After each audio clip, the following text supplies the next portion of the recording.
A special guest joining us tonight in a primetime exclusive, Alicia Sturdivant, eyewitness and ear witness to a possible abduction of a 6-year-old child. She is a neighbor of the Celis family. Her bedroom just feet away from Isabel's bedroom. Ms. Sturdivant, thank you for being with us. Hi, thank you, Nancy. And Ms. Sturdivant, you coming forward and speaking, answering questions means so much to literally millions of people that are praying for Isabel's safe return. I know that you state you heard dogs barking and male voices that you believe to have been English speaking around 6:30 a.m. that morning. Could you show me behind you where you were and tell me what you heard? Yeah, sure. It's actually going to be right up this way. Isabel's window is right on the other side of this wall. It's about 40, 50 feet from the street. And my bedroom is directly across from hers. It's going to be right over this wall right here. It's Isabel's room. Got it. And that's the window at 8 a.m. Yeah. You know, Alicia Sturdivant, we have been told her window was the smaller one to the left of what you're showing us. This window would be very easy to climb into that window. It only looks to be 2 or 3 feet off the ground. Yeah, and it's a very big window. And it was wide open at 8 a.m. when I came out, when I discovered that she was missing, and I looked over the wall. It was wide open. Alicia, is it typically open, or do they use air condition? No, I've never seen it open, ever. So it was a little unusual.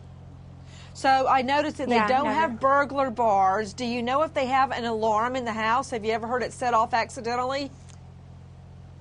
I've never heard an alarm. I don't believe that they have an alarm, but I'm not sure if they do. I understand that they have 3 dogs and that all of them live in the home. Is that true? Yes, that's true. So all 3 dogs inside. I also have been told that a screen had been removed from the window. Let's see the window again, Liz, please. Yeah. Did the window typically have a screen on it? Yes, it did. And that morning when I looked over the wall, I wasn't paying attention to where the screen was, but I know that the window itself was completely open. There was no screen. But I'm not sure where the screen was when I looked over the wall. Do you recall seeing it at all? I can't say for sure. I don't remember to be certain. When Alicia Sturdivant is joining us, everyone, and giving us a tour, her bedroom window just feet away from Isabel's, where many believe she was kidnapped, the window being either the entry or the exit for the assailant. Ms. Sturdivant, back to that window. When you saw it, do you recall whether the curtains had been pulled away or were they as they are right now? They were to the side. I could see into her bedroom when I looked over the wall. You could see directly into her bedroom? Yes, I could. What could you see in her bedroom? Well, I wasn't trying to be very nosy. I didn't want to pry into anyone's business, so I didn't really take a very hard look. I just remember seeing her bed. I think I saw a dresser. Nothing looked like it was like there was a huge scene that went on there. It looked normal. When you woke up that morning, what woke you up, Alicia? My dog. She woke me up. She's very skeptical of people, and when she heard voices, she started barking, and that woke me up. And that's when I noticed the male voices, multiple male voices, and I noticed that the Celis' dogs were going crazy. And they bark a lot, but this was a different type of barking. This was a very, very frantic barking.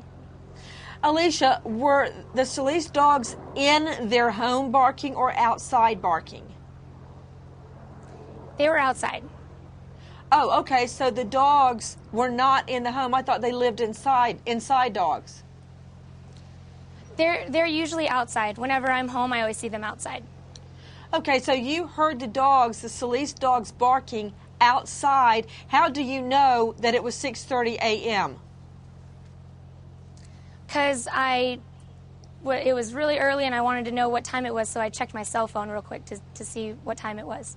I think it was like 6:28. Wow, that's a good memory. So your dog woke you up barking. Was your dog in your bedroom barking? Yes, she was. Okay, so you assumed she wanted to go outside. You took her outside. What did you see? No, you did not take her outside. No, I didn't. They stay indoors with me until I get up. And I knew that she was barking at the male voices, and so I just told her to be quiet and go back to sleep, unfortunately. And I did the same. I didn't get up. I didn't think it was unusual because it was daylight outside, and it was just, I thought someone was walking around for a morning walk.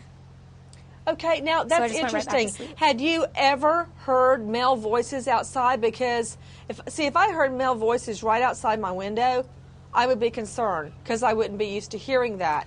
In Manhattan, you hear fire trucks and police cars and traffic horns, but a male voice, that would surprise me. So can you hear voices typically outside your bedroom window? That's something that I probably should have paid more attention to, because this breezeway between my house and theirs, no one ever uses it. They have no reason to use it except for me, because my entrance is in the back of the alley. So I should have thought that was a little odd, because I've never heard voices outside my window before, and I'm the only one that walks through here. But I should have paid more attention. Actually, you know what, Alicia? What you did here is invaluable. So you hear male voices. What leads you to think they were English-speaking voices? Did you make out any of the words said? I didn't. I wasn't paying a lot of attention. I was really tired. Yeah. I remember hearing English. I think. Again, I wasn't paying a lot of attention, but it didn't seem like it was a language that I wouldn't understand, that I didn't understand.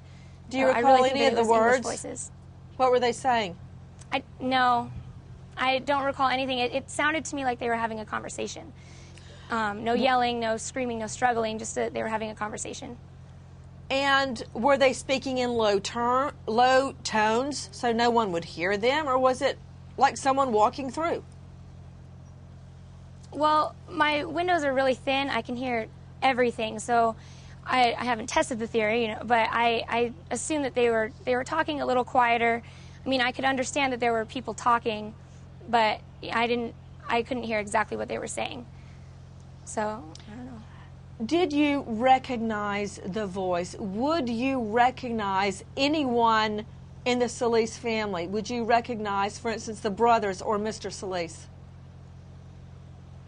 Unfortunately not. I don't have a lot of contact with them, so I don't know what they sound like. And it was a brief moment that I heard these male voices outside, so I don't know if I'd be able to recall it again.